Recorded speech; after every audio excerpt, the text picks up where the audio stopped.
আজ আমি একটি সফটওয়্যার নিয়ে কথা বলতেছি, সেটি হচ্ছে মাল্টিপারপাস কোঅপারেটিভ সোসাইটি। আমরা যে সমবায় সমিতিগুলো দেখি, সেগুলোর অ্যাকাউন্টিং হিসাব নিকাশ করার জন্য একটি সফটওয়্যার। সফটওয়্যারের মাধ্যমে আপনি দুই ধরনের কাজ করতে পারবেন। একটি হচ্ছে ডিপোজিট অ্যাকাউন্টের হিসাব নিকাশ, আর একটি হচ্ছে লোন অ্যাকাউন্টের হিসাব নিকাশ। এই সফটওয়্যারটি চালানোর জন্য অবশ্যই আপনার পিসিতে উইনরার ইনস্টল থাকতে হবে।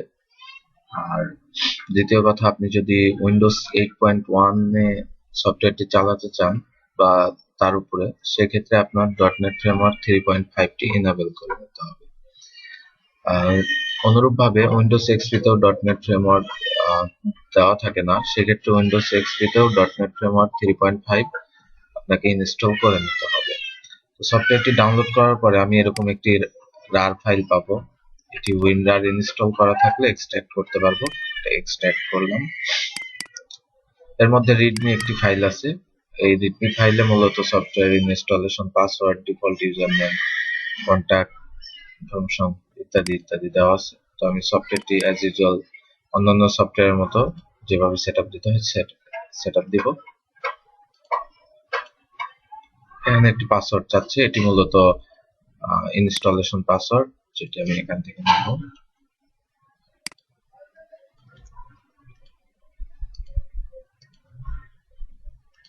ডেস্কটপে একটি শর্টকাট আইকন তৈরি হয়ে যাবে। এখানে আমি এই চেক মার্কটি অফ করে দিব, দিয়ে ফিনিশ করে দিব। তারপরে এখন দেখুন ডেস্কটপে একটি আইকন তৈরি হয়ে গিয়েছে। এটি মূলত আমাদের সফটওয়্যার। তো এখানে ইউজার আইডি পাসওয়ার্ড, হচ্ছে এটি, ইউজার আইডি হচ্ছে অ্যাডমিন, পাসওয়ার্ড হচ্ছে পাসওয়ার্ড।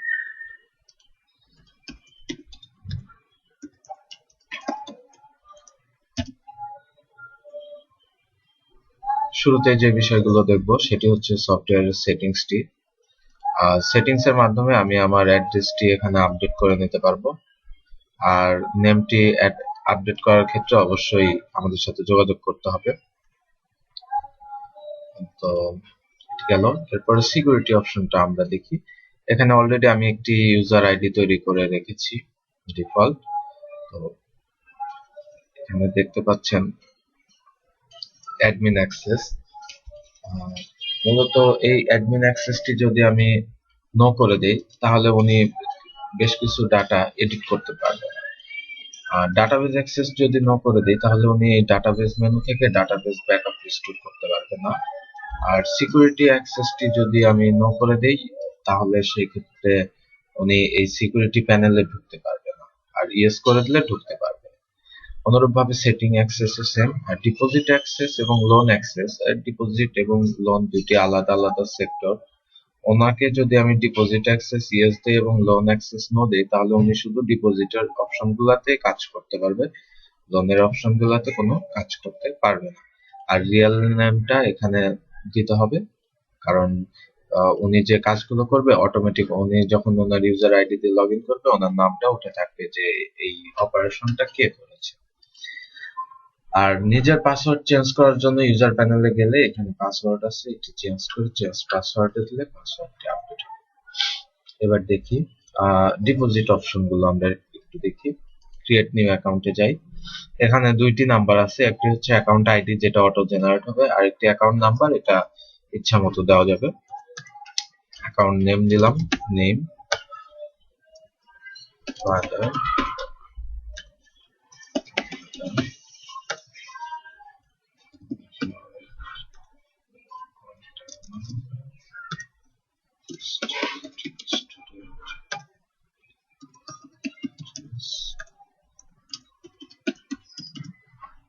এখানে আমি ইচ্ছা করলে ছবি এবং সিগনেচার এই দুটি একসাথে স্ক্যান করে এখানে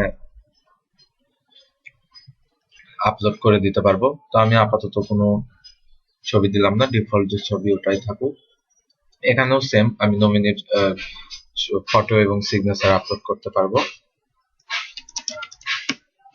তবে আমি সবকিছু ডিফল্ট রাখছি।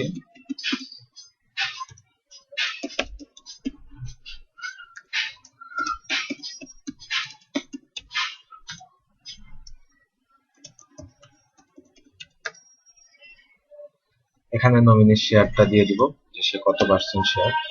এখানে টাইপ অফ ডিপোজিট আমি ধরলাম এটি মান্থলি। এখানে ডিপোজিট অ্যামাউন্টের অর্থ হচ্ছে উনি কত টাকার ডিপোজিটের স্কিম নিল। দ্যাট মিনস উনি 10,000 টাকার একটা ডিপোজিটের প্ল্যান করলো যে আমি 10,000 টাকা ডিপোজিট করবো, এটি হচ্ছে সেটি। ক্লিক করলাম। এখন ম্যানেজ অ্যাকাউন্টে আমি যদি অ্যাকাউন্ট আইডি লিখি D0, সেক্ষেত্রে এই অ্যাকাউন্ট হোল্ডার সব ইনফরমেশন এখানে এসে যাবে। তো এখন এখান থেকে আমি ডিপোজিট করতে পারবো, স্টেটমেন্ট ভিউ করতে পারবো, আপডেট ইনফরমেশন করতে পারবো। এই ইনফরমেশন গুলো যদি চেঞ্জ করার থাকে তাহলে চেঞ্জ করে আপডেট ইনফরমেশন বাটনে ক্লিক দিলে আপডেট হয়ে যাবে। এখন আমি দেখি ডিপোজিট কিভাবে করতে হয়। আমি এখান থেকেও ডিপোজিট করতে পারি এবং বাইরে যে মেনু আছে সেখান থেকেও করতে পারি। ডিপোজিটে ক্লিক দিলাম, চলে এসেছে। উনি কত টাকা পে করলো, ধরলাম উনি আমাকে 200 টাকা পে করেছে। রিসিপ্ট নাম্বার দিলাম। ওনার এটি ফার্স্ট ইনস্টলমেন্ট, এই জন্য ইনস্টলমেন্ট নাম্বার 1। এবং উনি যখন পেমেন্ট করবে তখন একটি রিসিপ্ট জেনারেট হবে এরকম।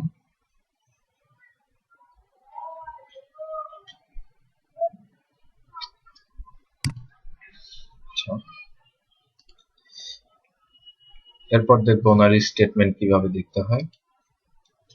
এটি মূলত ওনার স্টেটমেন্ট, যে টাকা পয়সা জমা দিয়েছে তার ইয়াটা, ওনার কারেন্ট ব্যালেন্স, ডিপোজিট অ্যামাউন্ট সবকিছু এখানে দেওয়া আছে, কন্ট্যাক্ট নাম্বার। এটিও চাইলে আমি ইচ্ছা করলে প্রিন্ট করে নিতে পারবো এরকম ভাবে।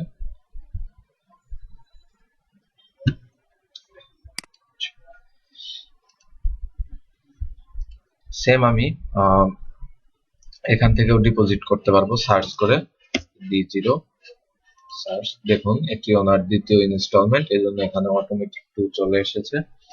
এখানেও ধরলাম উনি 200 টাকা পে করলো, নাম্বার দিলাম, সাবমিট। পরে একটি রিসিপ্ট প্রিন্ট হয়ে চলে এসেছে। ওকে, শো অল অ্যাকাউন্ট থেকে আমার যত অ্যাকাউন্ট আছে আমি সবগুলো অ্যাকাউন্ট দেখতে পাবো, অথবা আমি ডেট দিয়ে ফিল্টার করে দিলে সেক্ষেত্রে দেখাবে যে এই ডেট থেকে এই ডেটের ভিতরে আমার কতগুলো অ্যাকাউন্ট তৈরি হয়েছে। ক্লায়েন্ট স্টেটমেন্ট অনুরূপ এখান থেকেও সার্চ করে বের করতে পারবো, দেখুন।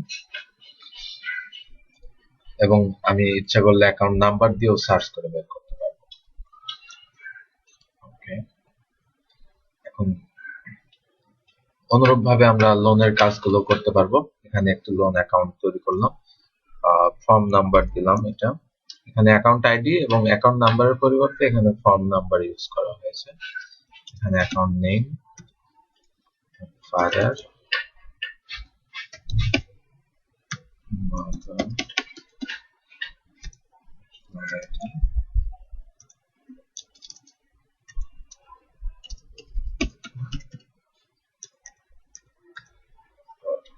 Guarantor name, contact number, address. এখানে অনুরূপ ভাবে ফটো এবং সিগনেচার হবে। এখানে শুধু ফটো, এখানে signature. Type of loan monthly, validity of loan 4 year, loan amount 36,000, service charge 4,000, total amount 40,000। আর এখানে যদি সার্ভিস চার্জ না থাকে তাহলে আমি 0 করে দিব, চলে আসবে। তবে আমি এটি এমটি রাখবো না, আমি 2000 দিলাম। উনি ইনস্টলমেন্ট দিবে 48। এটা কনফার্ম বাটনে চাপ দিলে ওনার ইনস্টলমেন্ট সংখ্যা, ওনার ইনস্টলমেন্ট মানি কত আসে, দ্যাট মিনস ওনাকে প্রতি ইনস্টলমেন্টে কত টাকা জমা দিতে হবে সেটি এখানে আসবে। সেটি দেখুন শো করতেছে। ওকে, অনুরূপ ভাবে আমি ম্যানেজ অ্যাকাউন্টে গেলাম, L0, এখানে সব চলে এসেছে। এখানে পেমেন্ট দেখুন ওনার হচ্ছে ইনস্টলমেন্ট টোটাল 48টা, এটা হচ্ছে ওনার ফার্স্ট ইনস্টলমেন্ট। ওনার ইনস্টলমেন্ট মানে 792। এখানে আমি দিব 792 উনি পেইড করলো। এখন উনি আবার যদি কোনো সেভিংস ব্যালেন্স পেইড করে থাকে সেক্ষেত্রে এখানে অ্যামাউন্টটা বসাবো, আদারওয়াইজ এখানে 0 দিব। আমি ধরলাম উনি 50 টাকা করে সেভিংস রাখে। ওকে, সাবমিট। আমার একটি তৈরি হয়ে গেল এরকম। আচ্ছা, দেখুন এখানে অটো ক্যালকুলেটে ওনার আউটস্ট্যান্ডিং ডিউ দেখাচ্ছে এবং ওনার সেভিং ব্যালেন্স এগুলো সবকিছুই দেখাচ্ছে। এখান থেকে আমি ইচ্ছা করলে স্টেটমেন্টটাও দেখতে পারবো, এরকম স্টেটমেন্ট, এবং এটা চাইলে প্রিন্টও করতে পারবো, এরকম হবে। আর অ্যাজ ইউজুয়াল ইনফরমেশন আপডেট করতে চাইলে এগুলো চেঞ্জ করে আপডেট ইনফরমেশন বাটনে ক্লিক দিলে আপডেট হয়ে যাবে। ওকে, এখানেও শো অল অ্যাকাউন্টের মাধ্যমে আমি সব অ্যাকাউন্ট গুলো দেখতে পারবো।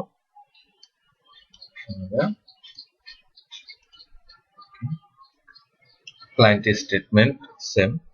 এখন আমি দুটো জিনিস দেখবো, রিফান্ডের ক্ষেত্রে কি হবে। রিফান্ডের ক্ষেত্রে রিফান্ড রিসিটে ক্লিক দিব এবং যে অ্যাকাউন্টটা রিফান্ড করব সেটি সার্চ করব। দেখুন এনার ব্যালেন্স আছে 400 টাকা। ধরলাম যে ইনি রিফান্ড করতে চাচ্ছে। এনার ব্যালেন্সের চেয়ে বেশি যদি আমি দেই সেক্ষেত্রে এটা একটা এরর মেসেজ পপ আপ করবে। সো আমাকে সবসময় ওনার ব্যালেন্সের কম বা ওনার ব্যালেন্সের সমান অ্যামাউন্ট রিফান্ড করে দিতে হবে। ওনার অ্যাকাউন্টটি রিফান্ড হয়ে গেছে এবং ব্যালেন্সটি অটো আপডেট হয়ে গিয়েছে। দ্যাট মিনস ওনার 400 টাকা ছিল, উনি 400 টাকা রিফান্ড করে নিয়েছে। দেখুন এখন ওনার ব্যালেন্সে কোনো টাকা নেই, কারেন্ট ব্যালেন্স 0। এখন আমি রিফান্ড স্টেটমেন্টও দেখতে পারি, ডেট অনুযায়ীও দেখতে পারি, তারপর অ্যাকাউন্ট আইডি বা অ্যাকাউন্ট নাম্বার দিয়ে সার্চ করেও দেখতে পারি, বা ট্রানজাকশন আইডি দিয়ে সার্চ করে দেখতে পারি এবং সেটি প্রিন্ট করে নিতে পারি। অনুরূপভাবে লোনের ক্ষেত্রে যে সেভিংসটি আছে সেটিও ইচ্ছা করলে রিফান্ড করা যাবে এখান থেকে। যেমন দেখুন ওনার সেভিং ব্যালেন্স 50, এখানে আমি 50 অন দিলে নট এনাফ মানি, ওকে 50 দিতে হবে। রিসিট নাম্বার দিলাম, সাবমিট।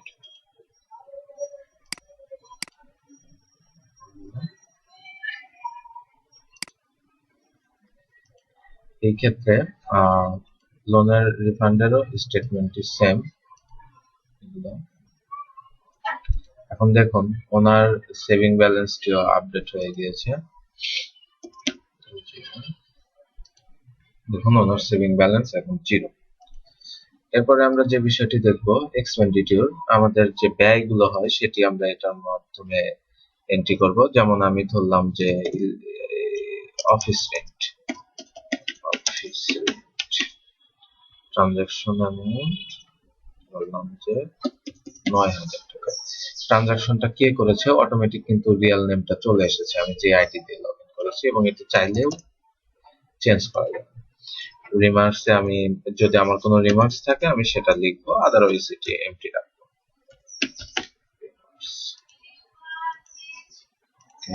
এখন এক্সপেন্ডিচারেরও আবার রিপোর্ট দেখা যাবে। আমি কি অনুযায়ী সার্চ করব সেটি এখানে দিতে হবে। ধরলাম আমি ট্রানজাকশন পারপাস অনুযায়ী সার্চ করব, অফিস রেন্ট, ডেটটা দিয়ে দিব যে এই ডেট থেকে এই ডেটের ভিতরে, এখন 7 তারিখ থেকে 7 তারিখের ভিতরে আমার এই হচ্ছে ট্রানজাকশন। এটিও ইচ্ছা করলে আমি প্রিন্ট করতে পারবো।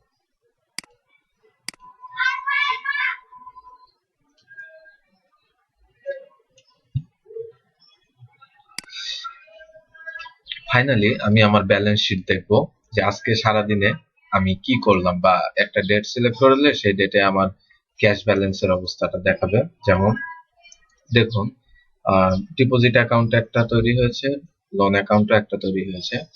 ডিপোজিট ইনস্টলমেন্ট কালেক্ট হয়েছিল 400 টাকা, লোন পেমেন্ট কালেক্ট হয়েছিল 792 টাকা, এবং সেভিংস কালেক্ট হয়েছিল 50 টাকা।